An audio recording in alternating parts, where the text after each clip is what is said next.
Hi friends, welcome to கோமோஸ் life style. கடையில் அதிகமாக காசு கொடுத்து லிக்விட் வாங்கி தண்ணியோட சேர்ந்து வீடு தொடச்சாலுமே ஒயிட் டைல்ஸில் படிஞ்சிருக்கிற அழுக்கு கரை இது எதுவுமே போகாது. நமக்கு பளிச்சுன்னு தெரியாது, நமக்கு திருப்தியாக இருக்காது. இந்த ஒரு லிக்விடு மட்டும் இருந்தால் போதுங்க. டைல்ஸு நல்லா பளிச்சுனும் சைனிங்காகவும் வீடும் நல்ல நறுமணத்தோடு இருக்கும். அது என்ன லிக்விடு அப்படிங்கிறத வீடியோவில் சொல்லியிருக்கேன். இது கூடவே நம்மளோட அன்றாட வாழ்க்கைக்கு தேவையான ரொம்ப யூஸ்ஃபுல்லான கிச்சன் டிப்ஸ்களும் உங்களோட நான் ஷேர் பண்ணியிருக்கேன். வீடியோவை ஸ்கிப் பண்ணாமல் பாருங்கள். வீடியோக்குள்ளே போகிறதுக்கு முன்னாடி நம்ம சேனலை ஃபஸ்ட் டைம் பார்க்குறவங்களா இருந்தால் சப்ஸ்கிரைப் பண்ணிவிட்டு பக்கத்தில் இருக்க பெல் ஐகானையும் கிளிக் பண்ணி ஆளுன்னு கொடுத்துக்கோங்க. அப்போ தான் நான் போடக்கூடிய வீடியோக்கள் நோட்டிஃபிகேஷனாக வரும்.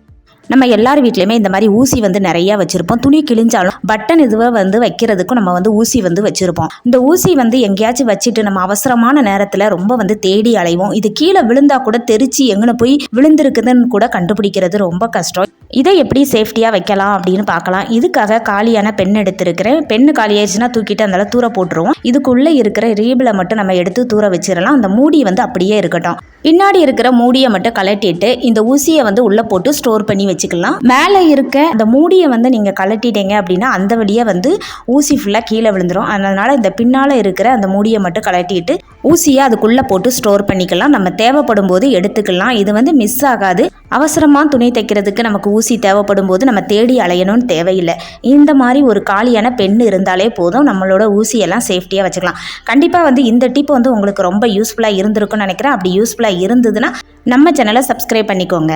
புளி நம்ம எல்லார் வீட்லேயுமே மொத்தமாக வாங்கி ஸ்டோர் பண்ணி வச்சுருப்போம். சில பேர் வீட்டில் வருஷ கணக்கில் வாங்கி ஸ்டோர் பண்ணி வைப்பாங்க. சில வீட்டில் மாத கணக்குலையும் வாங்கி ஸ்டோர் பண்ணி வைப்பாங்க. புளியை ஸ்டோர் பண்ணி வைக்கும்போது உப்பு போட்டு ஸ்டோர் பண்ணி வைப்போம். இந்த காம்பு அப்படியே புளியில் இருந்துச்சுது அப்படின்னா வண்டு உள்ளேருந்து பறந்து வரும். அந்த மாதிரி வண்டு இதுவோ பறக்கக்கூடாது அப்படின்னா உப்பு கூட இந்த ஒரு பொருளையும் போட்டு நீங்கள் ஸ்டோர் பண்ணி வச்சிங்க அப்படின்னா வருஷ கணக்கு ஆனாலுமே புளியில் வண்டு புழு பூச்சி அந்த புழு கூடு கட்டுற மாதிரி அந்த எதுவுமே இருக்காதுங்க. நம்ம வச்ச மாதிரி புளி நல்லா ஃப்ரெஷ்ஷாக இருக்கும். இதுக்காக எடுத்துக்கிட்டது காஞ்ச மிளகா தான் எடுத்திருக்கேன். காஞ்ச மிளகாவை அந்த காம்பை கிள்றதுக்கு முன்னாடி இந்த மாதிரி நல்லா தட்டி விட்டுக்கோங்க. அப்போ தான் நமக்கு உள்ளே இருக்க விதை எல்லாமே நல்லா உருந்து கிடைக்கும். இந்த மாதிரி தட்டிட்டு காம்பை கிள்ளிட்டு ஒரு சிசர் வச்சு இந்த மாதிரி கட் பண்ணிக்கலாம். கட் பண்ணிவிட்டு அதுக்குள்ளே இருக்கிற விதை தான் நமக்கு தேவை. இந்த விதையை புளியில் போட்டு வைக்கும்போது புளி கெட்டே போகாது. நான் இவ்வளோ புளிக்கு 3 காஞ்ச மிளகாய் எடுத்துருக்கிறேன். உங்ககிட்ட எவ்வளோ புளி இருக்கோ அதுக்கு ஏற்றாப்புல நீங்கள் வர மிளகாய் எடுத்துக்கோங்க. இந்த மாதிரி உள்ளே போட்டு வைக்கும்போது எவ்வளோ நாள் இருந்தாலுமே புளி கெட்டே போகாது. வருஷ கணக்கை நம்ம ஸ்டோர் பண்ணி வைக்கலாம். விதையை போட்டுட்டு நல்லா குலுக்கி விட்டுருங்க. அப்போ தான் எல்லா பக்கமுமே விதை போய் இருக்கும். புளியை ஸ்டோர் பண்ணும்போது கல் உப்பும் கண்டிப்பாக போட்டு ஸ்டோர் பண்ணணும். அது கூட இந்த காஞ்ச மிளகாய் விதையும் போட்டு ஸ்டோர் பண்ணி பாருங்கள். புளி கெட்டே போகாது. இந்த டிப் ரொம்ப யூஸ்ஃபுல்லாக இருந்திருக்கும்னு நினைக்கிறேன். அப்படி யூஸ்ஃபுல்லாக இருந்ததுன்னா ஒரு லைக் பண்ணிக்கோங்க. நம்ம எல்லார் வீட்லையுமே இந்த மாதிரி இடிக்கல் வச்சுருப்போம். இஞ்சி பூண்டு பேஸ்ட்டு தட்டுறதுக்கும் ரசத்துக்கு பூண்டு ஜீரகம் மிளகு தட்டுறதுக்கும் வச்சுருப்போம். இந்த இடிக்கல் க்ளோஸ் பண்ணி நம்மளால் வைக்க முடியாது. இப்படியே தான் ஓப்பனில் இருக்கும்.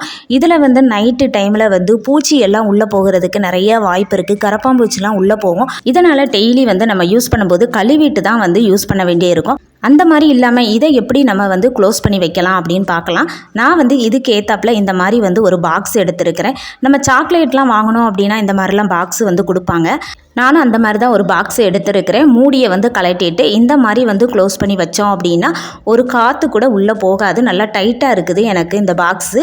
இந்த மாதிரி பாக்ஸ் வச்சு க்ளோஸ் பண்ணி வச்சோம் அப்படின்னா பூச்சி எதுவுமே போகாது. நம்ம டெய்லி கழுவிட்டு கல்லை யூஸ் பண்ணணும்னு தேவையில்லை. வெங்காயம் கட் பண்ணணும் அப்படின்னாலே நமக்கு கண்ணுலேருந்து தண்ணி வர ஆரம்பிச்சிடும். நமக்கு மட்டும் இல்லை, நம்ம ஒருத்தவங்க கட் பண்ணுதோம் அப்படின்னா பக்கத்தில் இருக்கிறவங்களுக்கு கூட கண்ணுலேருந்து தண்ணி வர ஆரம்பிச்சிடும். கண்ணு எரிய ஆரம்பிச்சிடும். அப்படியே அந்த மாதிரி எரியக்கூடாது அப்படின்னா இந்த டிப்பை நீங்கள் ஃபாலோ பண்ணி பாருங்க. காய் கட் பண்ணுற இந்த கட்டிங் போர்டு தான் எடுத்திருக்கேன். இதில் 1 ஸ்பூன் வினிகர் சேர்த்துட்டு நல்லா எல்லா பக்கமுமே அப்ளை பண்ணிக்கலாம். அப்ளை பண்ணிவிட்டு நீங்கள் வெங்காயம் கட் பண்ணி பாருங்கள். ஒரு சொட்டு கண்ணீர் கூட வராது. கண்ணும் எரியவே எரியாது. எத்தனை கிலோ வெங்காயமாக இருந்தால் கூட இந்த மாதிரி நீங்கள் கட் பண்ணி பாருங்கள். கண்ணுலேருந்து கண்ணீரே வராது. நமக்கு அதிக குவாலிட்டியில் வெங்காயம்லாம் கட் பண்ணணும் அப்படின்னா இந்த டிப்பை ட்ரை பண்ணி பாருங்கள். ரொம்ப யூஸ்ஃபுல்லாக இருக்கும். மழை காலமாக இருந்தாலும் சரி, வெயில் காலமாக இருந்தாலுமே சரி, கொசு ரொம்ப அதிகமாகவே இருக்குது. நம்ம வீட்டில் குட் நைட்டு கொசுபத்தி இது காலி ஆயிருச்சுது அப்படின்னா உடனே வாங்க முடியலை அப்படின்னா இந்த டிப்பை நீங்கள் ட்ரை பண்ணுங்கள். ரொம்ப யூஸ்ஃபுல்லாக இருக்கும். இதுக்கு ஒரு ஊதுபத்தி தான் எடுத்துருக்கிறேன். இது கூடவே நம்ம வீட்டில் குழந்தைங்களுக்காக யூஸ் பண்ணக்கூடிய லிப் பாம் தான் எடுத்திருக்கேன். இதில் கொஞ்சமாக கையில் தொட்டுட்டு இந்த ஊதுபத்தி மேலே இந்த மாதிரி தேய்ச்சி விட்டுட்டு இதை பற்ற வச்சிட்டீங்க அப்படின்னா நம்ம வீட்டில் குட் நைட்டு கொசுபத்திலாம் காலி ஆயிருச்சு அப்படின்னா இந்த டிப்பை நீங்கள் ட்ரை பண்ணலாம். லிப் பாமுக்கு பதில் வேஸ்லின் கூட யூஸ் பண்ணிக்கலாம். இந்த மாதிரி பற்ற வச்சு நீங்கள் படுக்கிற ரூமில் வந்து வச்சிட்டீங்க அப்படின்னா ஒரு கொசு கூட வரவே வராது. இந்த ஊதுபத்தி நின்று எரியோங்க ரொம்ப நேரத்துக்கு. கண்டிப்பாக வந்து ட்ரை பண்ணுங்கள், உங்களுக்கு ரொம்பவே யூஸ்ஃபுல்லாக இருக்கும். உங்கள் வீட்டு டைல்ஸு நல்லா பளிச்சணும், நல்லா சைனிங்கும் தெய்வீக மனத்தோடையும் இருக்கணும் அப்படின்னா இந்த லிக்விடை நீங்கள் ரெடி பண்ணி வீடை தொடச்சி பாருங்கள், நீங்களே ஆச்சரியப்படுவீங்க. இதுக்கு ஒரு பவுல் எடுத்துருக்கிறேன். இதில் கொஞ்சமாக வந்து பேஸ்ட்டு சேர்த்துக்கிறேன். நான் காலியான பேஸ்ட் கவர் இருந்ததுன்னா அதை கட் பண்ணி போட்டு இந்த மாதிரி கரைச்சி கூட நம்ம எடுத்துக்கலாம். கொஞ்சமாக பேஸ்ட்டு சேர்த்துட்டு இதில் கொஞ்சமாக தண்ணி சேர்த்து கைட்டை கரைச்சிக்கலாம். ஸ்பூன் வச்சு கரைச்சோம் அப்படின்னா பேஸ்ட்டு வந்து நல்லாவே கரையாது. இந்த மாதிரி நல்லா முறை பொங்குற அளவுக்கு கரைச்சி எடுத்துட்டு இதில் 1 ஸ்பூன் கல்லுப்பு சேர்த்துக்கிறேன். இது கூடவே ஒரு 1/4 டீஸ்பூன் மஞ்சத்தூள் சேர்த்துக்கலாம். ஒரு கற்பூரம் எடுத்துருக்கிறேன். இதை நல்லா கைட்டை வந்து இந்த மாதிரி கசக்கிட்டு இதையும் வந்து அந்த தண்ணியோட சேர்த்துக்கலாம். சேர்த்து நல்லா வந்து இதை கரைச்சி எடுத்துக்கலாம். உப்புலாம் நல்லா கரையணும், அந்த அளவுக்கு ஒரு ஸ்பூன் வச்சு நல்லா வந்து இதை மிக்ஸ் பண்ணி எடுத்துக்கலாம். மிக்ஸ் பண்ணி எடுத்துட்டு இது கூட வந்து 1 கிளாஸ் தண்ணி சேர்த்துக்கிறேன். இப்போ நமக்கு ஒரு மேஜிக் கிளீனிங் லிக்விடு வந்து ரெடி ஆயிடுச்சு. இதை வச்சு நீங்கள் வீடு தொடச்சி பாருங்கள், உங்கள் வீடு நல்லா க்ளீனாகவும் பளிச்சணும், எந்த ஒரு அழுக்குமே இல்லாமல் வீடு நல்லா ஒரு சைனிங்காகவும் வீடு நல்ல ஒரு தெய்வீக மனத்தோடையும் இருக்கும். இப்போ பக்கெட்டில் வந்து தண்ணி எடுத்திருக்கேன். இப்போ நம்ம ரெடி பண்ணி வச்சிருக்கேன் இந்த கிளீனிங் லிக்விடை இந்த மாதிரி கைட்டை வந்து ஒரு டைம் நல்லா மிக்ஸ் பண்ணிட்டு இப்போ சேர்த்துக்கலாம். இப்போ சேர்த்துட்டு நல்லா இன்னொரு வாட்டியும் கைட்டை நல்லா மிக்ஸ் பண்ணிட்டு இப்போ மாப்பு போட்டு பாருங்க, வீடு வந்து ரொம்பவே நல்லா க்ளீனாக இருக்கும். மஞ்சள் சேர்த்துருக்கிறதுனால வீட்டில் ஃபுல்லாக வந்து மஞ்சள் படியுமானா கண்டிப்பாக டைல்ஸில் மஞ்சள் படியவே படியாதுங்க. எங்கள் வீட்டிலும் ஒயிட்டு டைல்ஸு தான். எந்த ஒரு அழுக்கு இருந்தாலுமே நல்லா வந்து க்ளீன் பண்ணி கொடுத்துரும். நம்ம கற்பூரம் சேர்த்துருக்கிறதுனால வீடு வந்து நல்ல ஒரு வாசனையாக இருக்கும். கல் உப்பு சேர்த்துருக்கிறதுனால பாசிட்டிவ் வைப்ரேஷன் கிடைக்கும். பேஸ்ட் வந்து நம்ம பல்ல தான் க்ளீன் பண்ணணும் இல்லை, நம்ம வீட்டு டைல்ஸில் விடாப்பிடியான படிஞ்ச கரை இருந்தால் கூட பேஸ்ட் வந்து நல்லாவே க்ளீன் பண்ணி கொடுக்கும்.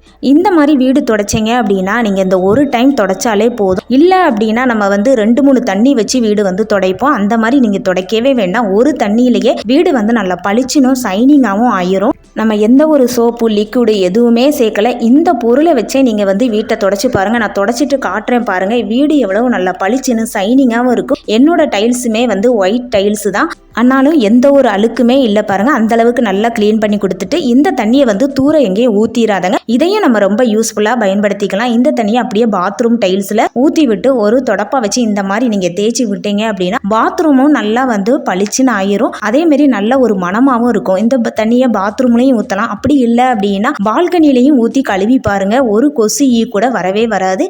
பாத்ரூமும் பாருங்கள் நல்லா வந்து பளிச்சுன்னு ஆயிடுச்சு. இந்த மாதிரி நீங்கள் வீடு தொடச்சிங்க அப்படின்னா வீட்டில் ஒரு கொசு பள்ளி பாச்சான் எதுவுமே வராது. இந்த மாதிரி நீங்கள் வந்து வீடு தொடச்சி பாருங்கள், உங்கள் வீடு நல்லா பளிச்சனும் சைனிங்காகவும் இருக்கும். இதுக்காக அதிகமாக காசு கொடுத்து லிக்விடெலாம் வாங்கி க்ளீன் பண்ணணும்னு தேவையே இல்லை.